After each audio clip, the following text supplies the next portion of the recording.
one of the lessons I learned that we misinterpret, because we never want to quit in business. We never want to stop, Right. and I never have. But perhaps in this particular experience, I should have walked away when we were still in a very good financial position and cashed out.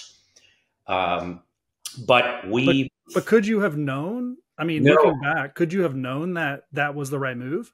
It was very similar as something, let's say, as a pandemic or as a financial crisis, where you think, no, somebody's going to come in and something is going to change quickly. Let's keep going.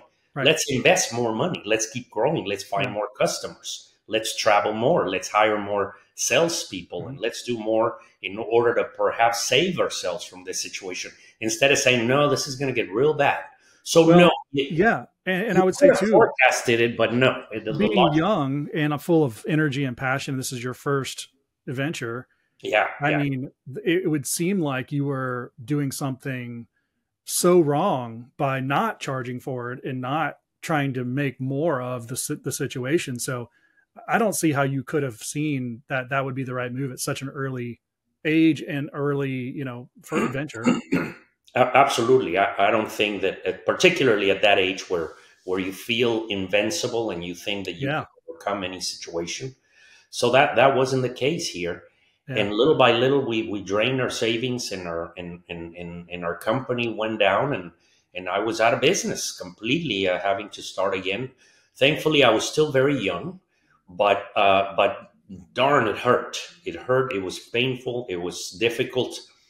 Thankfully, I had built a lot of relationships in business. I had contacts. I had friends. I had credibility.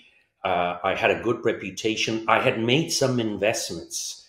One of the questions I get asked often is, how did I get back on my feet?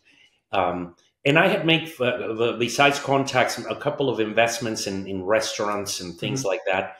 And I ended up with some level of ownership in a couple of other businesses where basically I started, I depleted my savings and my capital, but I started from scratch and started little by little building up another business. Yeah.